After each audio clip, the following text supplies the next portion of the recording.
Hey everybody, this is Tom from 2C Marketing and Design Group. This is the fourth installment of our video blog series called How You're Losing Childcare Leads and How to Fix It. This is the fourth video where we talk about the fourth loss point, which occurs during and/or after the tour.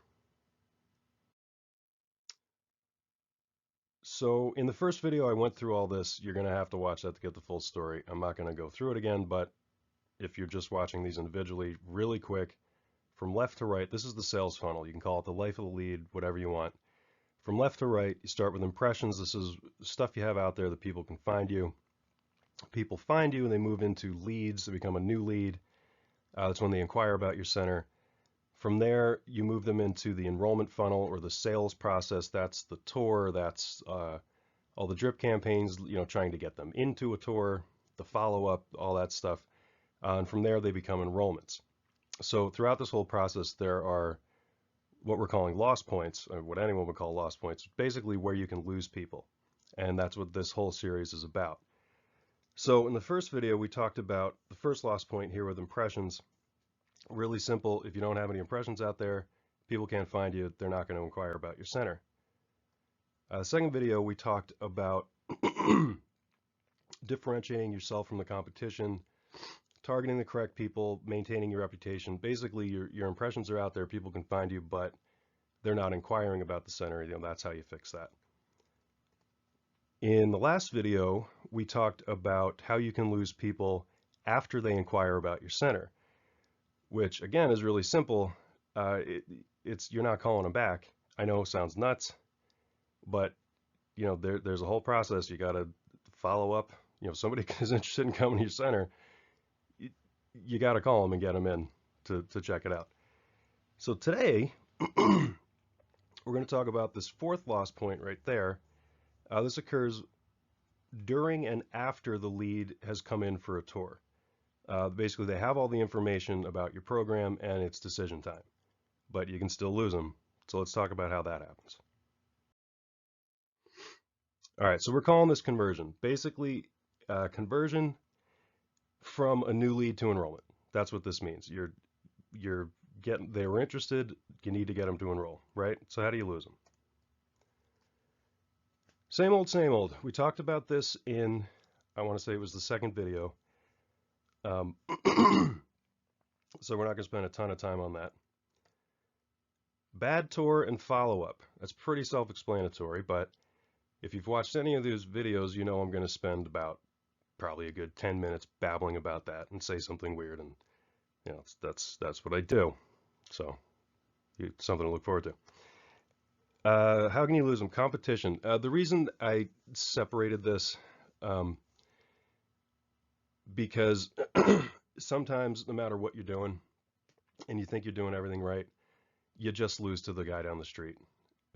It does happen. But really, and I got to point this out, all three of these things amount to the same thing, which is the lead found another option more appealing than your center. Whatever that option was, and for whatever reason, they just didn't enroll. So let's talk about how to deal with that. So how do we fix it? All right, so same old, same old. Like I said, we already talked about this. Again, it's a competitive market. Being good enough just isn't good enough anymore. You need to figure out what it is that you do that's better and different than your competition and capitalize on it. And again, I talked about this in the second video. Try to think about competition as anything that's going to take money out of your pocket. It's not just the guys down the street. And granted, those are your direct competitors. You need to look at them, and we're going to talk about that in a bit too. But if think about it like this: if the guy down the street, or you have 6 centers around you, and nobody's doing well, you're all losing to something. So what is that? And that's the issue that you need to deal with. Again, it's just this whole video series is really just to kind of get the marketing juices flowing in your head, and start thinking about these things like this. Excuse me. I still have a cold from the first video. It's crazy. All right, so bad tour and follow-up. So how do we fix it? Well, give a good tour and follow up. That's all I have to say about that. No, I'm kidding. I know it sounds like a simple thing. So let's go through it really quick. So I'm not going to go into little details about how to give a tour.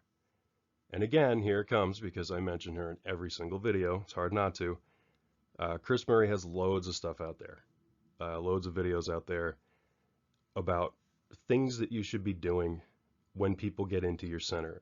She has a thing, I think she calls it the awe factor.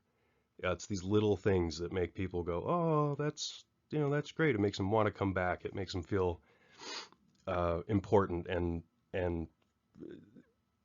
you know gives them the warm fuzzies. This is important stuff. This sells your center. Um, Again, I know I mentioned her in the last video. Emily Smith from ChildCareCRM has a great sales training. Some of you have probably seen it. I know she does them at conferences and stuff, but she really gets into little techniques that you can do to sell your center.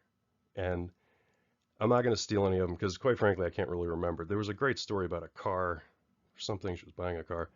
I don't know. My memory's not what it used to be, but it is. So the important point really here is whoever it is that's giving the tour, director, assistant director, whoever, really needs to understand that they're selling something. I know it's a dirty word, makes people uncomfortable. Quite frankly, it makes me uncomfortable. I'm a more behind the scenes, strategic, think about it, put things together to make things happen. But face to face selling, like a lot of people, makes me uncomfortable. Anyone who's ever met me at a conference and I've tried to sell myself, regardless of me knowing darn well that I'm going to deliver what I'm talking about and I know it's going to be awesome, it makes me really uncomfortable.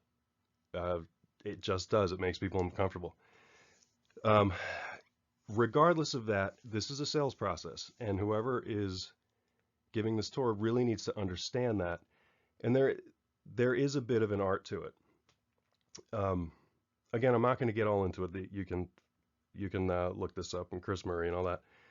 But I think I've heard both Kris Murray and Emily Smith talk about how the most important thing to do, the place you start with this, is listen. And I couldn't agree more. That is going to dictate what your tour is. If somebody comes in and they're concerned about money, then you need to show them every awesome feature of your center and make them feel good about spending any money coming to your center. If they're concerned about the security because their last childcare center had random people walking in it, you need to talk about that. But you're not gonna find that out unless you're listening to people. Another point is you have to actually ask for the enrollment. That's the icky part. And another big part of this is you have to follow up after the tour. Just the same way you need to follow up when they're a new lead, you need to follow up after the tour. There should be another drip campaign after they tour. And again, ChildCareCRM, you can program this stuff in there. So when their tour completed, the system will send off some emails. Thanks for coming in. If you have any questions, call us a day later. The director, whoever gave the tour, gets an alert. Call this person and follow up, and so they don't fall through the cracks. Because think about it. These people got stuff going on. Whether they like your center or not, they're gonna pay more attention to whoever is contacting them. And obviously, there's a bit of an art to that too. You don't want to beat them to death, but you don't want to excuse me, let them fall through the cracks. So, all right, so we're still talking about the tour. So that's the selling process. One thing that you can do that a lot of people don't do this, survey your lost opportunities. I would recommend something like SurveyMonkey. I think it's like, I don't know, $200 for the year, unlimited surveys. I don't know what it is that they have, but you can use it for anything. And we're going to talk about some more surveys in the next video. And the final lost point. All of these lost opportunity surveys, you really don't expect a whole lot of response. You really don't get much, but you will get more, and I've seen it. You'll get more with something like SurveyMonkey, where you send an email out with a link to the survey and make it very clear this is an anonymous survey. Because if somebody calls to follow up, or if there's an email that says, could you write us back and tell us why you didn't come? they're not going to tell you, I think your director's a jerk and your center smells like poo. I mean, maybe they will. I don't know. But they'll do it on a Survey Monkey because it's anonymous and, you know, people say all kinds of stuff on the internet. So that's a that's an important thing. And again, to bring up this childcare CRM, if you're using any any CRM system, especially childcare CRM, you can run reports on what's happening at each and every stage of this enrollment funnel, from new lead to tour scheduled to, you know, contacted, tour scheduled, tour completed, whatever, and see where you're losing leads. And if you find that you're losing leads after the tour, I mean, for lack of a better phrase, you got to deal with it. It could be any number of things. It could be that the tour givers need more training, or they need more accountability. Again, they need to understand this is a sales process. Some places, you know, if you can swing it, hire you know, an enrollment specialist that's all they do is give tours and deal with your CRM and follow up with people. Really simple stuff. You know, if you're losing people on tours, like what do your collateral materials look like? I know it sounds goofy, but if I've seen it happen, if you're handing people photocopies of old faxes of your price sheet and it's just kind of crumpled up and whatever, that stuff matters. People have it in their hand. That's a representation of you. And I'm not going to go off on a whole branding thing like I usually do, but that's important stuff. It could also come down to something as simple as there's buckets all over your center because there's a hole in your roof and they're collecting water. Like, whatever it is, figure it out. Because, and I'll tell you, here's the nugget. It doesn't matter how many leads you have coming in. You have 1,000 leads a month. If there's a log jam here after the tour and your conversion rates are super low, it doesn't matter. I mean, obviously, law of averages, if you have 1,000, you know, whatever, you're going to have a couple of enrollments. But if that's a problem, that's a problem, and it needs to be sorted out. All right, so we're going to talk about direct competition again. I kind of separated this, but this really all kind of boils down to the same thing, which is people just don't want your center for whatever reason it is. One of the things you can do with the direct competition, I'm talking about the people down the street, is secret shop them. You can do it yourself if they don't know you. They probably do, because they probably secret shopped you. If they know what they're doing, if you're losing people to them, they have. You can have your friend do it. You can pay people to do it. You know, again, you can think you're doing everything right, but still be losing to people down the street. And just see what they're doing. What do they cost? What are their differentiation points? You know, how many spots do they have available? Like how well are they doing? Is there a waiting list? Why don't you have a waiting list? Are they using a CRM? You know, when you call, how many emails do you get? How are they using it? What does it look like? You know, is it, I hate to say it, can you steal some stuff? Did they have a good idea that you haven't heard of? Like, you know, steal it in a nice way. You can also include a question in this lost opportunity survey, again, like Survey Monkey, to find out where they went. However you're going to do it. You can make it a drop-down menu if you have a set, you know, people that your competitors that you're tracking and whatever. Whatever it is, you got to know what the competition's doing and know where you're losing people. And again, I just said this. If you secret shop everybody in your area, anybody worth secret shopping that you think you're losing people to, and you figure out nobody's got any enrollments, then you got to figure out you're still losing enrollments. What is it? Is it grandma? Is it people quitting their job? You know, what is it? What do I need to address? Whatever. So there's a I'm going to say this and then I'm done. There's a really basic concept with marketing when it comes to competition, and we're talking about direct competition here. You have to win with either price or product.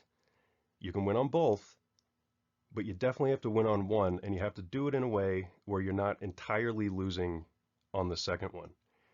What I mean by that is, and that is something to keep in mind when you're looking at your competition. It's okay to be more expensive than the person down the street, but you better have a better product. Because if you cost more and your center is not as good as theirs and your program's not as good as theirs, you're losing across the board. You're not in business for very long. It's harsh. Think about it. Why would somebody pay more money for less? They're not going to do it. You can cost a little less, or I'm sorry, you can have maybe not all the bells and whistles that they have in the big jungle gyms, but have a nice solid program, but cost significantly less. You are going to attract a certain amount of the target segment, or the segment target. I said that back. I don't know. You're going to attract some people with that who are willing to pay a little less for, like, hey, it's a nice place. I can't afford that other place. It would be great, but this place is great. Again, marketing juices. It sounds gross when I say that. I don't know. I by the next video, I will come up with a better term than that, because that's gross. I don't know. Okay, that's it. Thank God. Stay tuned for the 5th part of the series. We're going to talk about how you can lose a lead after they enroll. Again, there's a link in the description. Click up. Click it. We'll send you a marketing PDF, marketing checklist PDF, and we'll let you know when the next one comes out. In the meantime, as always, feel free to reach out to us. Let us know how we can help. You can either fill out the form on the website or email me directly, tom@2cmarketing.com. Thanks so much, everybody, for watching. Have a great day.